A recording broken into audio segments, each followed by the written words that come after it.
11 of the YNW MELLY trial is officially over, and trial will not resume now until July 10th. However, the YNW MELLY trial ended with concerning evidence against Melly. Here's what you need to know. YNW Juvie. Alright, y'all, so we back again today. We're looking at Melly's trial. And the drawing that you see that I got going on today, that's actually a commission for someone for his son. I actually wasn't going to record it at all, but I figured I could share this tip with you real quick. I want to show you what a little bit of contrast in your drawing, a little bit of like shadow, a darker pencil can do, right? So as you can see right now, most of it is pretty light. I kind of used one shade so far, and it probably was an F. See, I got a F pencil right here, right? And you don't usually want to mix different type of pencils because they don't always mix together, because different quality of graphite, so that's why you don't mix pencils together. But today I'm gonna mix these two because I know that they mix together, these two pigments. This is a Mars pencil, and this is a fiber cast. No, this is a pentalic. So you got a Mars and a pentalic. Mars is usually pretty dark, pretty condensed, but this is a light Mars, and this is a dark pentalic. This is a 8B pencil, so I'm going to use this 8B pencil to create these shadows. And I just want to show you real quick why you should use different dark points in your drawings, because it really brings your drawing to life and it really amplify your stuff, you know what I mean? So here we go, we got District trending, you know what I mean? So as usual, we're gonna get him a quick subscribe and a quick like.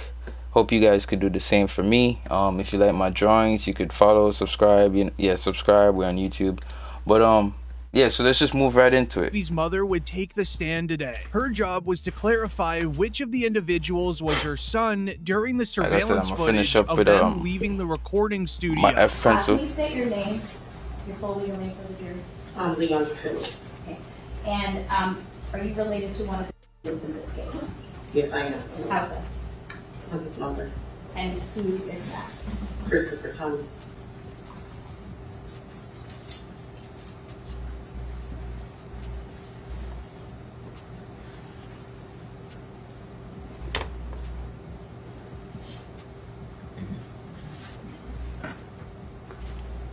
Pause it at 2:19:15. Ms. Phillips, did you see who entered into the occupants who entered into that gray Jeep? Mm-hmm. And is that a yes? Yes. Do you recognize where your son entered that gray Jeep? Yes.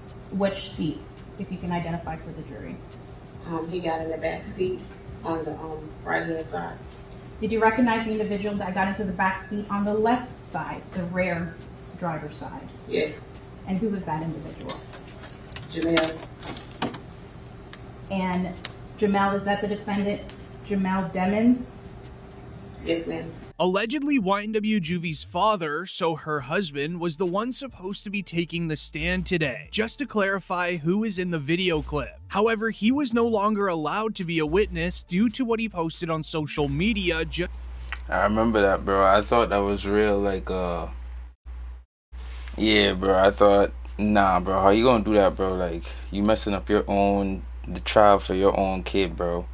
You come out on media and say all that. I was like, nah, that's an L. Just a week ago, we would see a report of the father of YNW Juvie explained why he believes YNW MELLY is responsible for this crime. From the day one, I believe that Melly was responsible for my son on October 26th when I first heard. Yeah, like you can't come in trial now. His You explanation clearly showing when I bias. finally talked to him in Portland on a FaceTime, their response and how they was reacting, they showed no remorse. They didn't act like they was grieving, like they lost a best friend or nothing. They was, in my opinion, they was in the best spirits.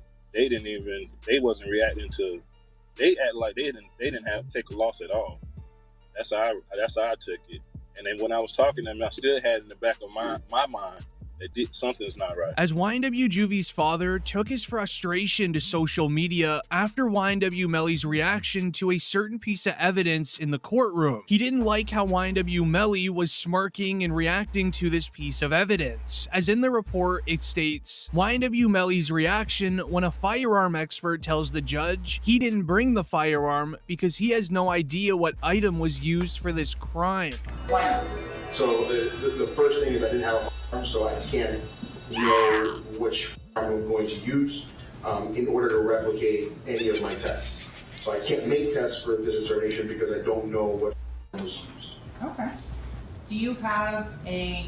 YNW Juvie's father did not appreciate the smirky reaction by I don't think he YNW was Melly. smirking per se. He probably was just like in disbelief, bro. Like, I mean, look at that, bro. I would have been in disbelief if that's the trial I'm on, and that's what the dude told the judge. I would have probably do the same thing. I'd be like, whoa, like, yo, you trying to prosecute me, like, and you don't got the evidence? Yikes. That's just like a natural reaction. You expect them to come prepared, bro. And you hearing that, you like, any of my tests. Yes, you're So not I can't prepared. make tests for this determination because I don't know what was used. Okay. Do you have a... see, I'm not YNW gonna Juvie's shed in father did not everywhere either appreciate the because smirky reaction I by have YNW Melly, the which is splendid obviously tool. very understandable. However, YNW Melly's smirky reactions would end up disappearing fast, as during the recent court hearing, we would hear a report of forensic expert in the YNW Melly case explains how he determined it was not a drive-by. Assignment, which is to determine if this is a drive. And my determination was that this is not a drive-by. So And why it's he say based that, right? upon this picture here, which is a very good picture to describe it. All of these rounds are done. One is done at a stationary position. At a stationary position when all but one of these rounds are going in.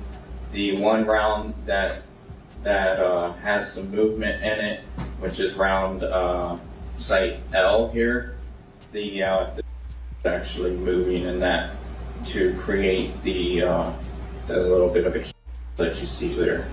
Okay, a lot of information in that answer, so let's break it down a little bit.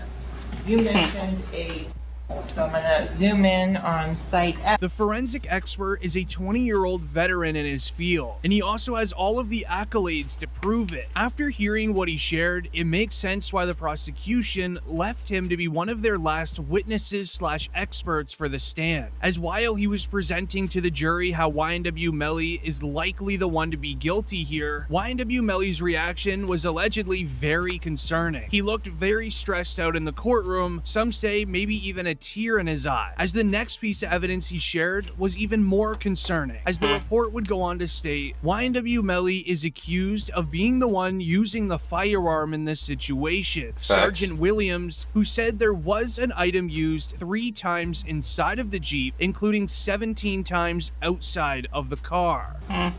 Number, you said 17 outside the car.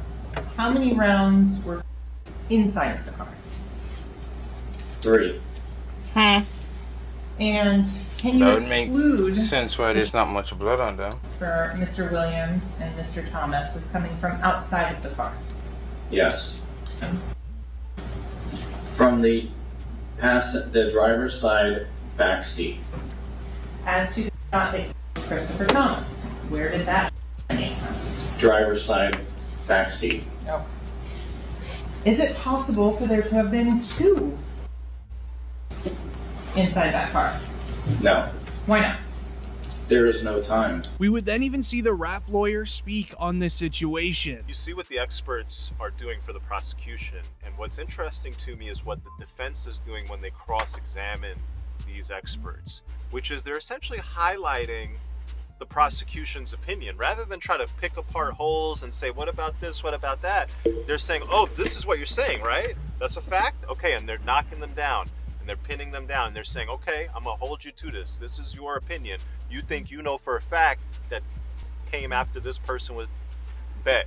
You think you know for a fact that these came from not a drive-by because of the trajectory, and I know bet. And so what you're going to see, what I assume, because what is the defense doing? Well, I assume they have experts who they believe are a lot more credible, who have testified a lot more times in cases, who have a lot more research and I mean, the defense already seems more prepared. History in the field, and those so experts far. are going to come on and take the What y'all stand, think, folks? and those experts are going to poke the holes and say, you can't possibly know when this in relation to that. You can't possibly know how. We'll see.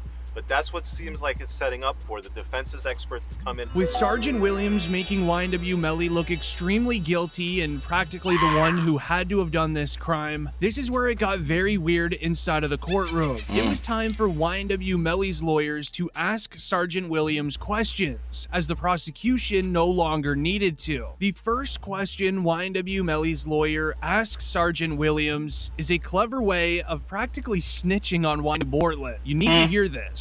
And you are aware that the person that claimed it was a drug is Cortland Henry. I believe so. I don't know who said that it was a crime. Whoa. I was just asked to say if it was a crime. Okay. Whoa, he really just pushing blame to somebody else. But he answered real good though. He answered real good. I was just hired to see if it was. I don't know who, what, but bang, bang, bang. Okay. And you were aware that when Cortland Henry made this statement that this gentleman was nowhere around, right? He just answered Again, that. I wasn't part of the initial investigation, so I don't know if that was included in their, the Miramar's investigation with that. Okay. But what you are saying is whoever claimed it was lying.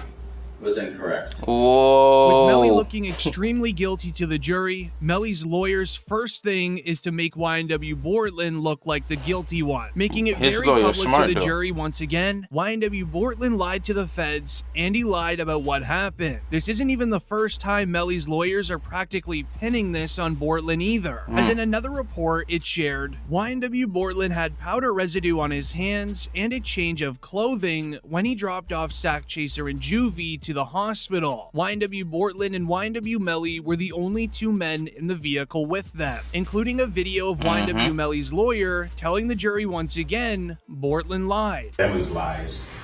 Those So were if his. it's not Melly, it's gotta be Bortlen. Cortland Henry shows up Yo, they brutal, bro. at Memorial Hospital, Miramar. I wonder if Melly and Bortlen go You be don't friends see him after sitting this. there, but where you will see him sitting is in the driver's seat of a car with two bodies, car riddled with bullets. And when he shows up with a change of clothing, change of shirt, That real suspect. powder residue on his hands, evidencing that he has discharged a firearm. And he lies. He lies about where the incident occurred. He lies about how it occurred. And he lies about not having a phone. I think it was Miss Bradley herself who said, everybody has a phone in his pocket, not Cortland Henry. There were 3 phones. He revealed YNW Bortlen lied to the feds when the feds were asking him what happened to Sack Chaser and Juvie when he drove them to the hospital. But he also revealed Bortlen brought a change of clothing to a recording studio at 4 in the morning, almost as if he knew something was going to happen inside of the vehicle. The interview of Bortlen lying then was shared to the jury as well by Melly's lawyers. And I'm driving, ducking for my life, trying to make sure I don't get hit. And you telling me, you telling me about some shit. I don't know. You know what I'm saying? I'm trying to make sure I don't get hit. I'm driving. I'm trying to make sure I don't get hit. You know what I'm saying?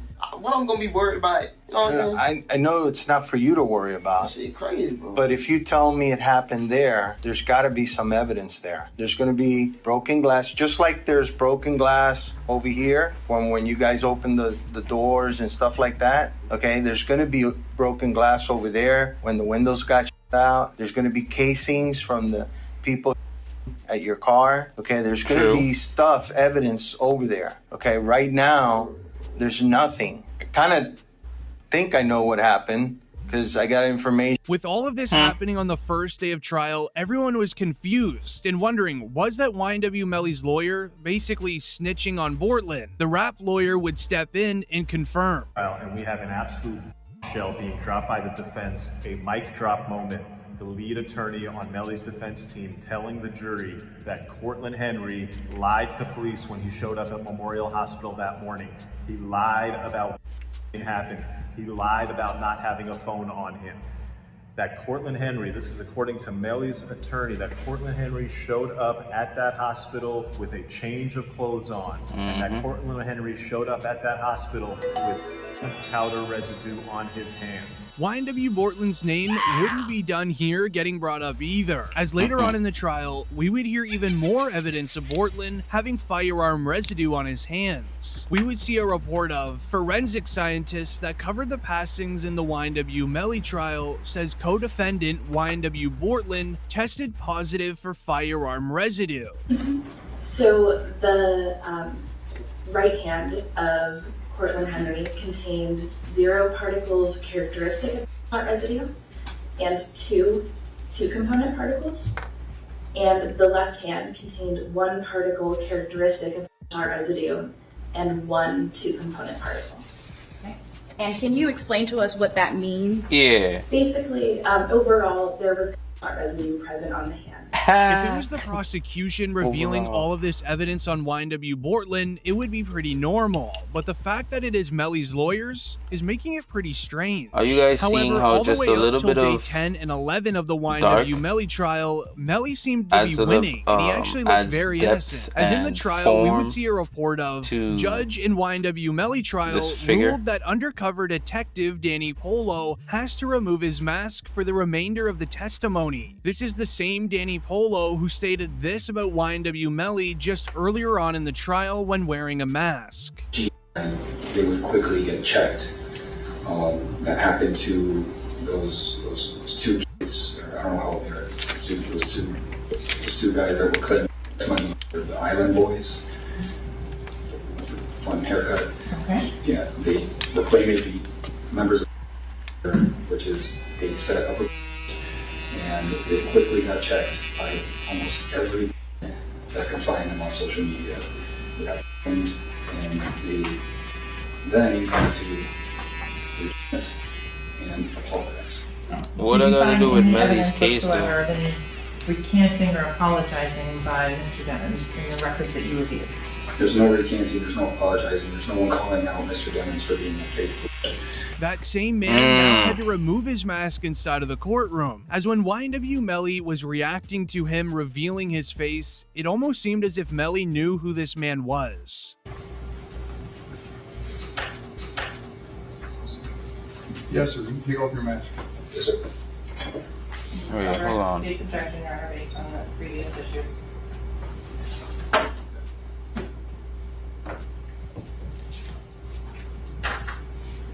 You think so? Probably. It looked like he wanna smile.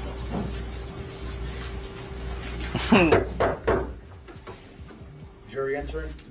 Shortly after then, without even realizing, this Danny Polo man just made YNW Melly look innocent for this day, even though he is a prosecution witness. This is meaning he is supposed to make Melly look guilty, not innocent. Now, Melly's defense is now entering into cross-examination of Danny Polo. And what Danny is admitting on the stand, now Danny Polo had admitted that YNW Melly was actually being recruited by 2 different sets. And based off of the text message thread between the different individuals trying to recruit Melly, Melly was not replying. Melly stated weeks later that he was so busy doing radio interviews and shows that he just didn't have time to reply. And if you go back and read the text messages, those recruiters were basically begging Melly to reply back.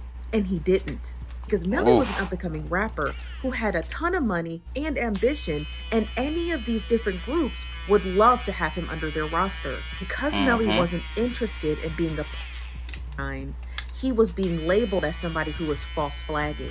It's possible that it was Shine that did the drive, all because Melly didn't want to be a part of their group. As with every prosecution witness that took the stand to make YNW Melly look guilty, they all ended up doing the opposite. An FBI agent even took the stand.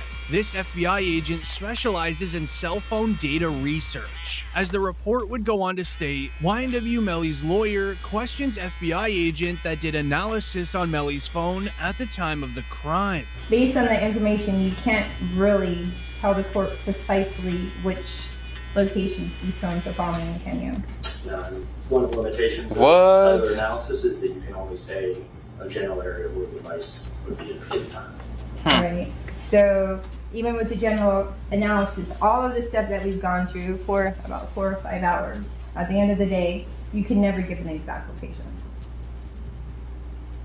True. And could you tell if somebody was walking around a car with the phone? Would you be able to tell that? No. So it'd be your testimony that this phone, 9807, could be from here to here, correct?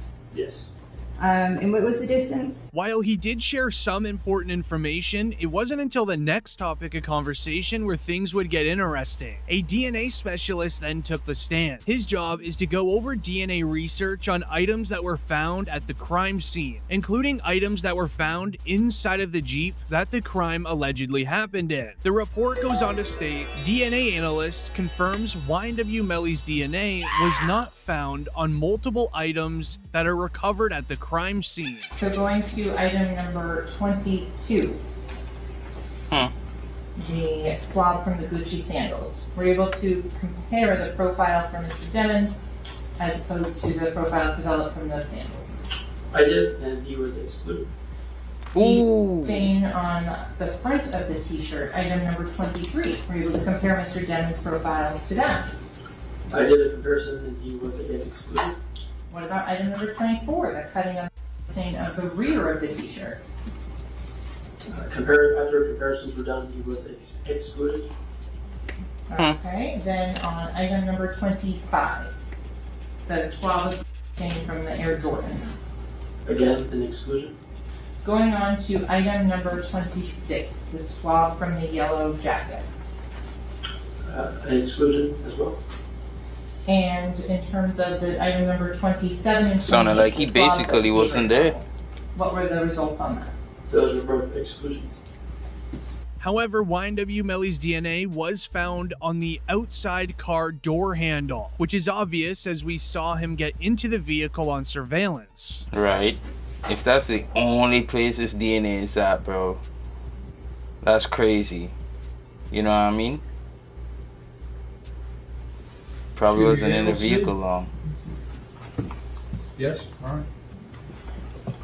Oh, the man's just a and genius. This is exactly where the prosecution made YNW Melly look extremely innocent for quite some time. As just before the DNA specialist took the stand, the prosecution revealed that YNW Melly was picked up by a rapper named Fredo Bang after the crime was committed. And Chris Thomas are. So what you're also going to find out is while Mr. Devins is out there on the side of the road, 4 in the morning, 4:42 specifically, he sends a drop pin, digital homing beacon, to his current location, to one of his friends, Frederick Givens. Frederick Givens is also involved in the music industry, and he asked to be picked up. Frederick Givens, then about 11 minutes later, is sent another drop pin, where Mr. Devins has moved a couple of meters. What you're going to find out as well, though, is these digital leashes, they have more than just phone calls. However, with his DNA not showing up on items inside of the Jeep is an incredible win for YNW Melly, as all YNW Melly's lawyers need to do when it is their turn for the defense is state that YNW Melly was picked up by Fredo Bang before the crime happened, which answers why there's no DNA of him inside of the car. Now, Melly and his lawyers know this, because this is actually how they reacted during the first recess after hearing the news. Thank you, we're requesting jury step down. Yeah, they look happy. Along with the defendant and our witness. Yes, counsel, I'm sorry. I just figured it was easier if we just let the jury go. Understood. Makes sense. Your Honor. Yo, that hair heavy, bro. I know too, cause my hair was like that long when I cut it. As for the last week until today and very recently, it was all fun and games for Melly in the trial. Lots of laughs are now turning into tears. As even just last week in the trial, it started with a report of YNW Melly prayed in court this morning before trial. I think anybody would though. If you facing the death penalty, son. Even an atheist would probably say something. Then, during the first recess of that day, more unusual activities would be done by Melly, as videos would begin going viral of Melly acting strange. But it's a real good breakdown so far. He did more than what happened on day 11. This boy doing the whole case. That's nice.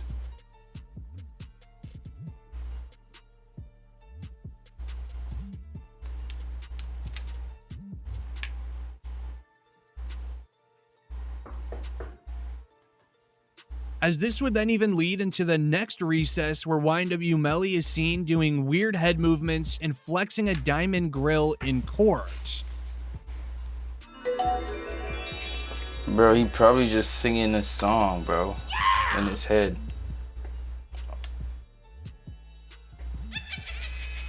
Or he could really be, At that time, just 1 week ago, YNW Melly was unbothered. He was looking extremely innocent, just as his music manager 100K track would happen almost 2 years ago, where he stated Melly has great defenses on his side. He built a real great solid team away from just being innocent because he wouldn't do such a crime. He prepared himself and got a proper, defense. Their job is to handle themselves in trial, not on social media. You guys are taking it that way. If they say they got DNA in a car, I'm just gonna tell you, Melly DNA was found in the car. You're gonna think, yeah, his DNA was found in the car the day of the.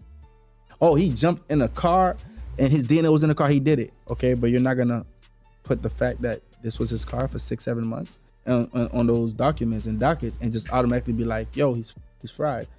You don't even know what the defense is. You don't even know what the rebuttal is. You don't even know why that situation occurred. You hear ballistics flying.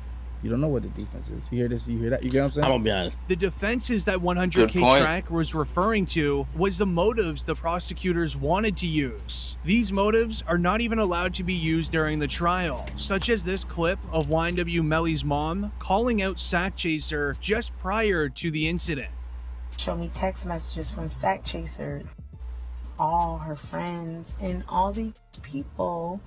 Like, he's about this life. But I'm saying, like, who you ever out of? What you ever did? You couldn't even take charge. If you don't sit your down and don't ever come for me, because my credentials is real. It ain't even a joke. So don't ever try to come for me. Yo, gang, plot twist. What if it was Melly's mom who set this whole thing up? Anyways, yo, I'm out of here. I'm gonna keep on drawing, keep on working on this commission. If you're trying to be drawing, I hope you drawing some today too, you know what I mean? Pick up something, anything around the house, and just draw it for 15 minutes. Do that once a week, and I promise you, you'll get better. So have a great day. Thanks for stopping by. All right, take care, everybody.